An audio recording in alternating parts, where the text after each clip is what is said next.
नमस्कार दोस्तों, मैं शंकर चौरसिया। दोस्तों आज हम लोग पढ़ेंगे एसएससी 10+2 2022 का सॉल्व पेपर का प्रैक्टिस सेट। दोस्तों 2023 में 10+2 पेपर की डेट आप लोग जान ही गए होंगे। उसको देखते हुए ये सॉल्व पेपर काफ़ी महत्वपूर्ण होंगे। दोस्तों अगर आप चैनल पर नए हैं तो चैनल का सब्सक्राइब ज़रूर कर लीजिएगा, इससे आने वाली वीडियो आपको मिलती रहे। और इसमें दोस्तों टोटल 42 प्रैक्टिस सेट होंगे। तो आज हम पहला प्रैक्टिस सेट पढ़ते हैं। दोस्तों शुरू करते हैं पहले क्वेश्चन से।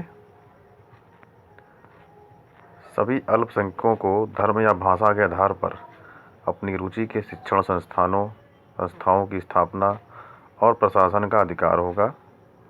भारतीय संविधान का कौन सा अनुच्छेद इस अधिकार की गारंटी देता है? अनुच्छेद 30, ऑप्शन सी। अनुच्छेद 25 में क्या है? अंतःकरण की और धर्म के अबाध रूप से मानने, आचरण और प्रचार करने की स्वतंत्रता। अनुच्छेद 25 अंतःकरण की और धर्म के आबद्ध रूप से मानने, आचरण और प्रचार करने की स्वतंत्रता। अनुच्छेद 28 कुछ शिक्षण संस्थाओं में धार्मिक शिक्षा या धार्मिक उपासना में उपस्थित होने के बारे में स्वतंत्रता। अनुच्छेद 28 कुछ शिक्षण संस्थाओं में धार्मिक शिक्षा या धार्मिक उपासना में उपस्थिति होने के बारे में स्वतंत्रता। अनुच्छेद 23 सभी अल्पसंख्यकों को धर्म या भाषा के आधार पर अपनी रुचि के शिक्षण संस्थानों की स्थापना और प्रशासन का अधिकार होगा। अनुच्छेद 30 सभी अल्पसंख्यकों को धर्म या भाषा के आधार पर अपनी रुचि के शिक्षण संस्थानों की स्थापना और प्रशासन का अधिकार होगा। अनुच्छेद 36 राज्यसभा की परिभाषा का वर्णन किया गया है। अनुच्छेद 36 में राज्यसभा की परिभाषा का वर्णन किया गया है। निम्नलिखित में से किसकी आत्मकथा माई कन्फेशन है? लियो टॉल्स्टॉय की। निम्नलिखित में से किसकी आत्मकथा माई कन्फेशन है? Leo Tolstoy. लियो टॉल्स्टॉय पुस्तक माई कन्फेशन आत्मकथा। महात्मा गांधी की पुस्तक है सत्य के साथ मेरे प्रयोग। Nelson Mandela long walk to freedom. Adolf Hitler Mein Kampf आत्मकथा। लियो टॉल्स्टॉय माई कन्फेशन आत्मकथा। महात्मा गांधी सत्य के साथ मेरे प्रयोग। Nelson Mandela long walk to freedom. Adolf Hitler Mein Kampf आत्मकथा। नेक्स्ट देखेंगे। भारत की 2011 की जनगणना के अनुसार भारत में अनुसूचित जनजाति की कुल आबादी में से अनुसूचित जनजाति की आबादी का सबसे अधिक प्रतिशत किस राज्य में है? भारत की 2011 की जनगणना अनुसार भारत में अनुसूचित जनजाति की कुल आबादी में से अनुसूचित जनजाति की आबादी का सबसे अधिक प्रतिशत किस राज्य में है? ऑप्शन ए। भारत की 2011 की जनगणना के अनुसार भारत में अनुसूचित जनजाति की कुल आबादी में से अनुसूचित जनजाति की आबादी का सबसे अधिक प्रतिशत दिए गए विकल्प के अनुसार मध्य प्रदेश राज्य में है, जो कि राज्य की कुल जनसंख्या का 21.10% है। इस प्रकार मध्य प्रदेश देश का ऐसा राज्य है जहां पर पाँचवें व्यक्ति अनुसूचित जनजाति वर्ग का है। गुजरात में 14.8% है, झारखंड में 26.2% है, छत्तीसगढ़ में 30.6%। सर्वाधिक जनजाति प्रतिशत मिजोरम में 94.4% जो है जनजाति समूह के लोग हैं। फिर नागालैंड 86.8, केंद्र शासित प्रदेश लक्षद्वीप में 94.8। भारत की जनगणना 2011 के अनुसार भारत में अनुसूचित जनजाति की कुल आबादी में से अनुसूचित जनजाति की आबादी का सबसे अधिक प्रतिशत दिए गए विकल्प के अनुसार मध्य प्रदेश राज्य में है, जो कि राज्य की कुल जनसंख्या का 21.10% है। इस प्रकार मध्य प्रदेश का ऐसा राज्य है जहां पर हर पांचवा व्यक्ति अनुसूचित जनजाति वर्ग का है। गुजरात में 14.8% एससी लोग हैं, SC candidate.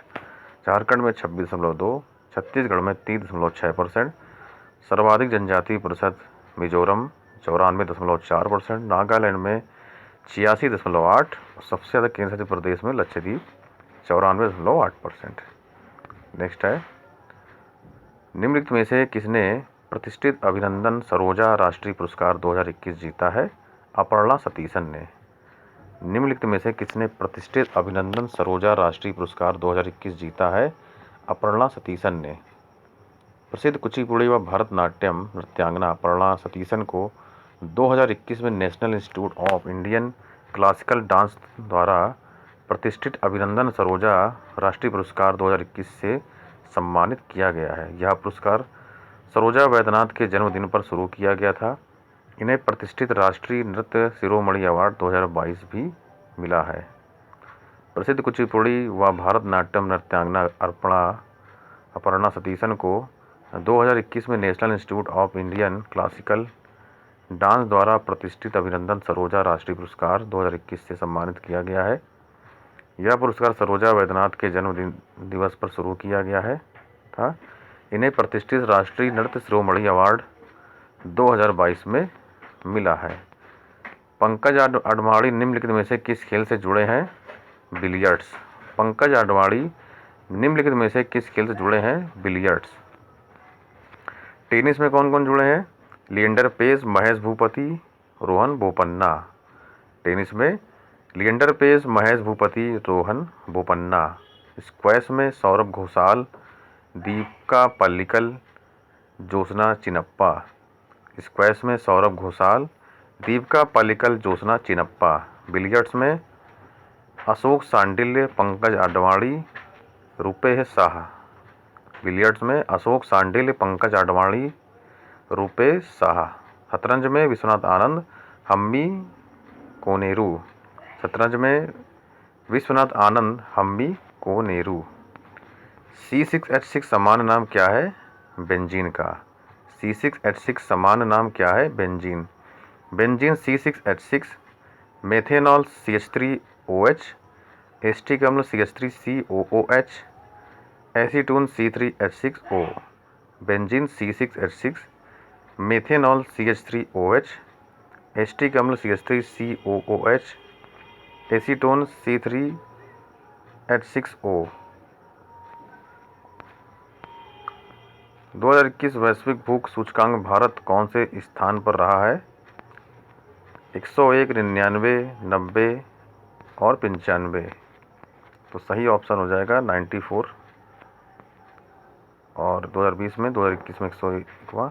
Global hunger index 2021 में 116 देशों में भारत का स्थान 2021 में 101वां रहा है।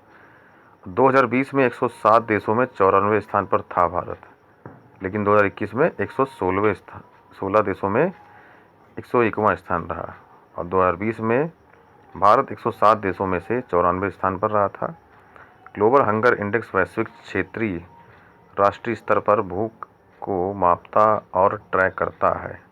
ग्लोबल हंगर इंडेक्स वैश्विक, क्षेत्रीय और राष्ट्रीय स्तर पर भूख को मापता और ट्रैक करता है।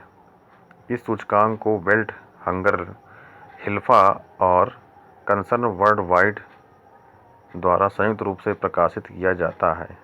इस सूचकांक को वर्ल्ड हंगर, हिल्फा और कंसर्न वर्ल्ड वाइड द्वारा संयुक्त रूप से प्रकाशित किया जाता है। वैश्विक भूखमरी सूचकांक 2022 में भारत 121 देशों की श्रेणी में 6 स्थान और फिसलकर 107वें स्थान पर आ गया है। वैश्विक भूखमरी सूचकांक 2022 में भारत 121 देशों में 6 श्रेणी स्थान और फिसलकर 107वें स्थान पर आ गया है। इस समय 107वें स्थान पर भारत है। आवर्त सारणी के उस समूह को पहचान करें जिससे लोहा संबंधित है। Option C 8। आवर्त सारणी के उस समूह को पहचान करें जिसमें लोहा संबंधित है। समूह 8 से संबंधित है। लोहा एक उपधातु है जो आवर्त सारणी 8 आयरन, रुथेनियम, ऑस्मियम, बोरियम का तत्व है। यह ब्रह्मांड का 10वां सबसे प्रचुर तत्व है। या पिघले हुए रूप में पृथ्वी के कोर में एक बड़ी मात्रा में पाया जाता है। लोहा एक धातु है जो आवर्त सारणी के 8वें आयरन रूथेनियम ऑस्मियम बोरियम का तत्व है। यह ब्रह्मांड का 10वां सबसे प्रचुर तत्व है। यह पिघले हुए रूप में पृथ्वी के कोर में एक बड़ी मात्रा में पाया जाता है। नेक्स्ट है पंडित स्वप्न चौधरी वाद्य यंत्र से संबंधित हैं, तो तबला वाद्य से पंडित स्वप्न चौधरी संबंधित हैं। पंडित स्वप्न चौधरी तबला वाद्य यंत्र से संबंधित हैं। भारत के प्रमुख वाद्य यंत्र, उनके वादक। तबला में पंडित स्वप्न चौधरी, जाकिर हुसैन, लतीफ़ खां। तबला में पंडित स्वप्न चौधरी, जाकिर हुसैन, लतीफ़ खां। वीणा में बदरुद्दीन डागर, एस बालचंद्रन। वीणा में बदरुद्दीन डागर, एस बालचंद्रन। बांसुरी में हरिप्रसाद चौरसिया, राजेंद्र प्रसन्ना। बांसुरी में हरिप्रसाद चौरसिया, राजेंद्र प्रसन्ना। सितार में निखिल बनर्जी, शाहिद परवेज, पंडित रविशंकर। सितार में निखिल बनर्जी, शाहिद परवेज, पंडित रविशंकर। निम्नलिखित में से कौन संगीत के इंदौर घराने के संस्थापक हैं? उस्ताद आमिर खान।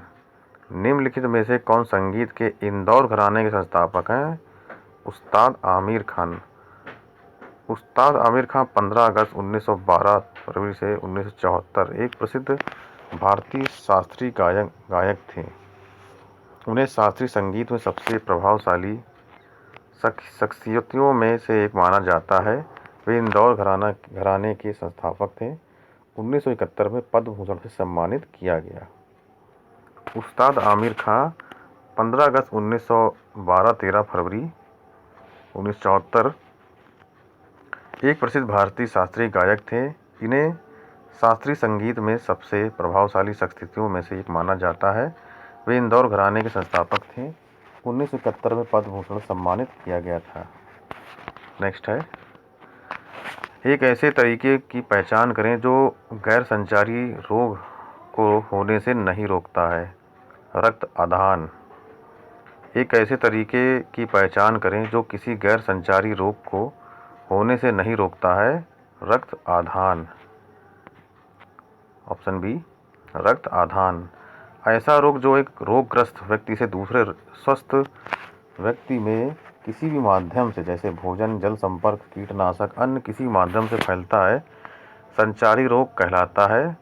रक्त आधान गैर संचारी रोग होने से नहीं रोक सकता है।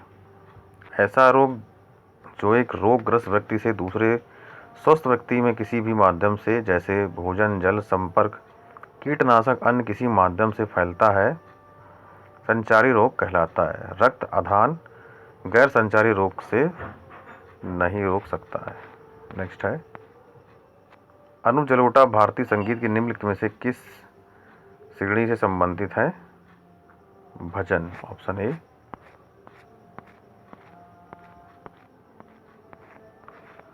अनूप जलोटा एक भारतीय गायक हैं जो भजन एवं गज़ल के लिए प्रसिद्ध हैं। वर्ष 2012 में इन्हें भारत सरकार द्वारा पद्मश्री पुरस्कार सम्मानित किया गया। इन्हें भजन सम्राट के नाम से भी प्रसिद्ध हैं। ये बिग बॉस के 12वें प्रसंस्करण के प्रतिभागी थे। अनूप जलोटा एक भारतीय गायक हैं जो भजन एवं गज़ल के लिए प्रसिद्ध हैं। वर्ष 2012 में इन्हें भारत सरकार द्वारा पद्मश्री पुरस्कार सम्मानित किया गया।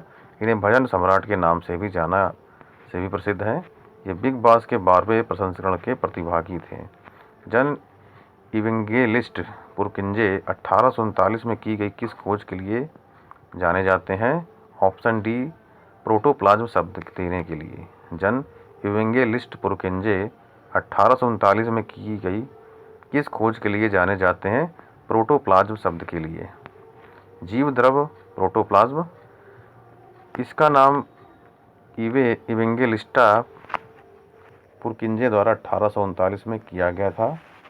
यह एक तरल, गाढ़ा, रंगहीन, पारदर्शी, लसलसा पदार्थ है। जीव की सारी जैविक क्रियाएं इसी के द्वारा होती हैं, इसलिए जीव द्रव को जीवन का भौतिक आधार कहते हैं। इसकी खोज डुजार्डिन ने 1835 में किया था।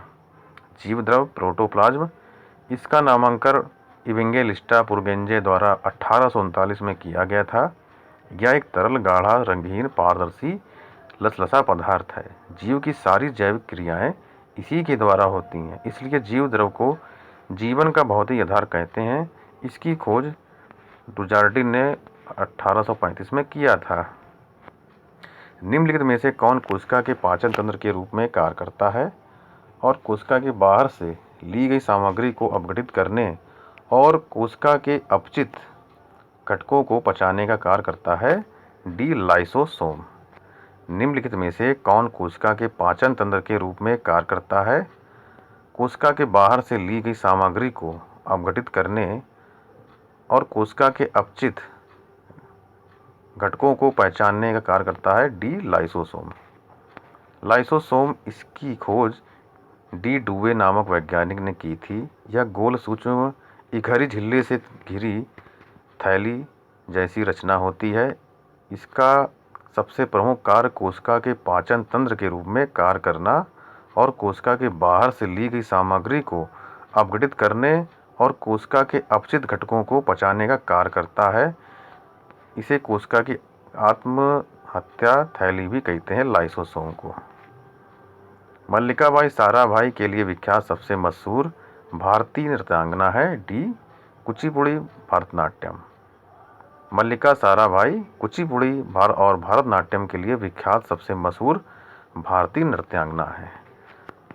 मल्लिका साराभाई एक प्रसिद्ध भरतनाट्यम कुचिपुड़ी की मशहूर नृत्यांगना, अभिनेत्री, निर्देशक और तथा सामाजिक कार्यकर्ता है। वह नर्तकी मृणालिनी साराभाई तथा प्रमुख अंतरिक्ष वैज्ञानिक विक्रम साराभाई की बेटी हैं। इन्हें पद्म भूषण सम्मानित किया गया। मल्लिका साराभाई एक प्रसिद्ध भरतनाट्यम कुचिपुड़ी की मशहूर नृत्यांगना, अभिनेत्री, निर्देशक तथा सामाजिक कार्यकर्ता है। वह नर्तकी मृणालिनी साराभाई और प्रमुख अंतरिक्ष वैज्ञानिक विक्रम साराभाई की बेटी हैं। इन्हें पद्म भूषण से सम्मानित किया गया है। निम्नलिखित में से किसने 1936 में कला क्षेत्र एक भारतीय कला अकादमी जो विशेष रूप से भरतनाट्यम परंपरा के विकास के लिए समर्पित थी की शुरुआत की थी? कुमारी कमला, दमयंती जोशी, विद्या गौरी अदकर, रुक्मणी देवी अरुणडेल। तो इसका सही ऑप्शन हो जाएगा डी, रुक्मणी देवी अरुणडेल। रुक्मणी देवी अरुणडेल ने अपने पति जॉर्ज अरुणडेल के साथ मिलकर 1936 में कला क्षेत्र एक भारतीय कला अकादमी जो विशेष रूप से भरतनाट्यम परंपरा के विकास के लिए समर्पित थी की शुरुआत की थी। इन्हें 1956 में पद्म भूषण से सम्मानित किया गया और राज्यसभा सदस्य भी नामित हुई थी। रुक्मणी देवी अरुणडेल ने अपने पति जॉर्ज अरुणडेल के साथ मिलकर 1936 में कला क्षेत्र एक भारतीय कला अकादमी जो विशेष रूप से भरतनाट्यम परंपरा के विकास के लिए समर्पित थी की शुरुआत की थी। इन्होंने 1956 में पद्म भूषण सम्मानित किया गया और राज्यसभा सदस्य से भी नामित हुई थी। नेक्स्ट है 1992 क्वेश्चन। निम्नलिखित में से कौन सा विकल्प सत्य है? ऑप्शन ए, सकल घरेलू उत्पाद माइनस मूल ह्रास बराबर निवल घरेलू उत्पाद। सकल घरेलू उत्पाद माइनस मूल ह्रास बराबर निवल घरेलू उत्पाद। ऑप्शन ए सही है।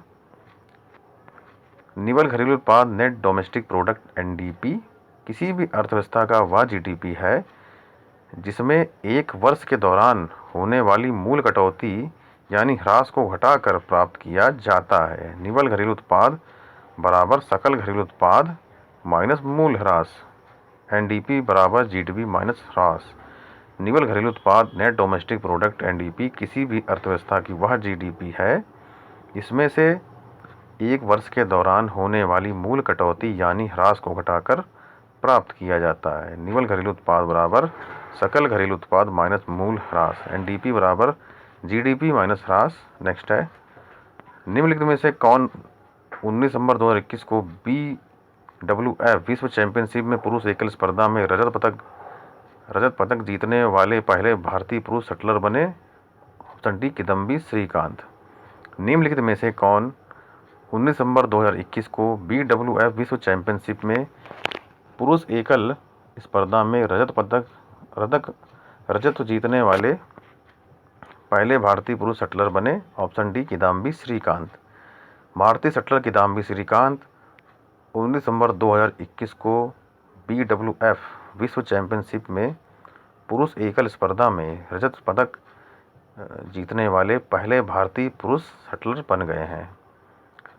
भारतीय शटलर किदाम्बी श्रीकांत 19 दिसंबर 2021 को BWF विश्व चैंपियनशिप में पुरुष एकल स्पर्धा में रजत पदक जीतने वाले पहले भारतीय पुरुष शटलर बन गए हैं। ड्राइंग फ्रॉम द सिटी निम्नलिखित में किस भारतीय लोक कलाकार की दृश्य आत्मकथा है। Option A Teju Behan. Drawing for the city निम्नलिखित में किस भारतीय लोक कलाकार की दृश्य आत्मकथा है। तेजू बेहुन।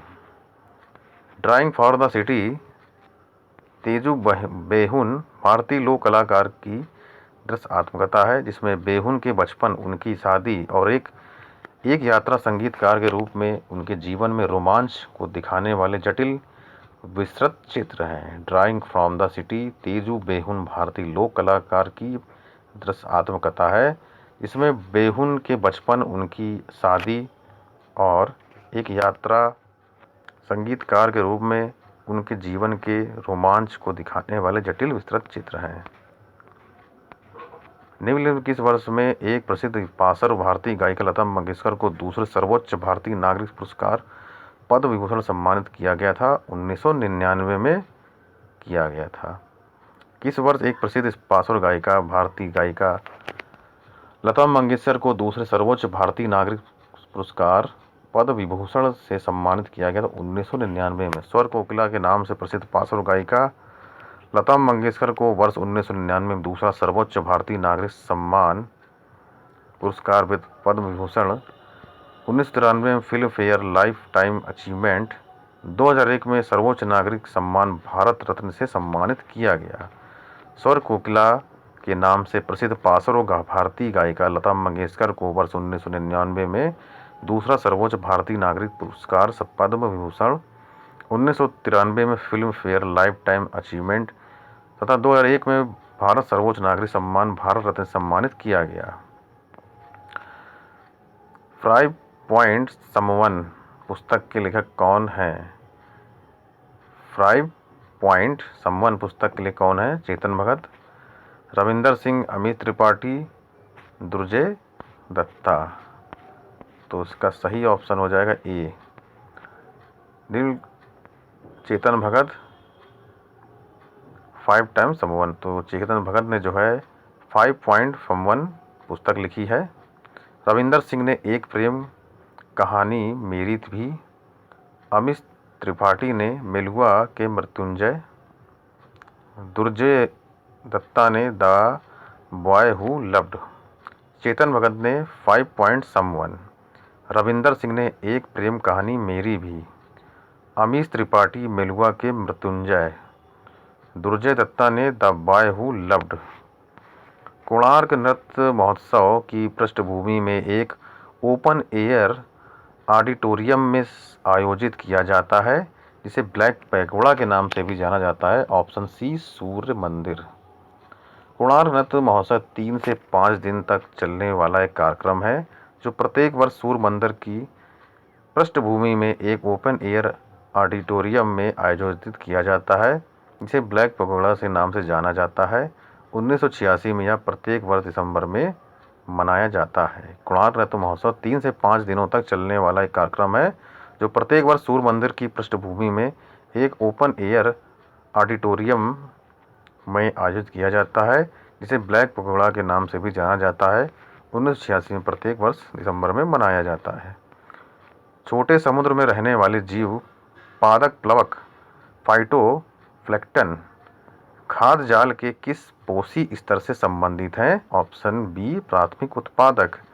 छोटे समुद्र में रहने वाले जीव पादप प्लवक फाइटोप्लैंक्टन खाद्य जाल के किस पोषी स्तर से संबंधित हैं? प्राथमिक उत्पादक।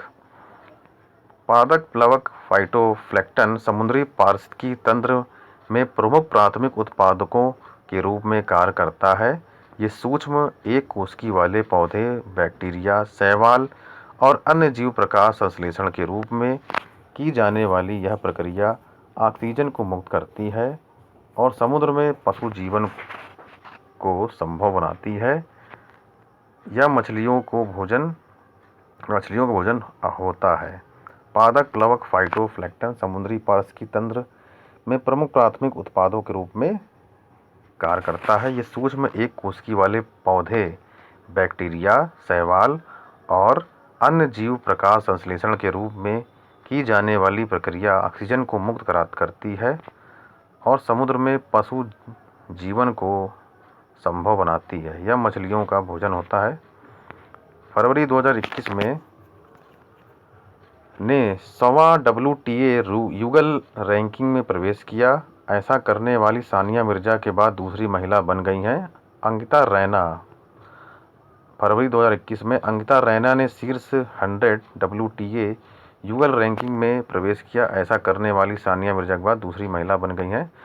फरवरी 2021 में अंकिता रैना ने रूसी खिलाड़ी कैमिला रखीमोवा के साथ मिलकर Phillip Island trophy tennis tournament में युगल का खिताब जीता, जो उनका पहला WTA खिताब है। इस जीत से अंकिता महिला युगल रैंकिंग में अपने कैरियर में पहली बार शीर्ष 100 में भी शामिल हो जाएंगी।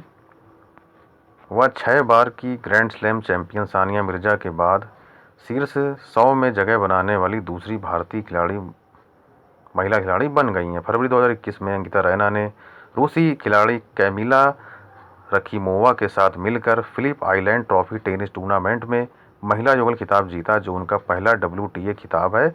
इस जीत में अंकिता महिला युगल रैंकिंग में अपने कैरियर में पहली बार शीर्ष 100 में भी शामिल हो जाएंगी। वह 6 बार की grand slam champion Sania Mirza के बाद 100 में जगह बनाने वाली दूसरी भारतीय महिला बन गई हैं। भारतीय फुटबॉल संघ की स्थापना किस वर्ष की गई थी? 1893 में। भारतीय फुटबॉल संघ की स्थापना 1893 में हुई थी। यह अखिल बंगाल क्षेत्र में खेला जाता था। इसे संक्षिप्त रूप से IFA के रूप में जाना जाता है।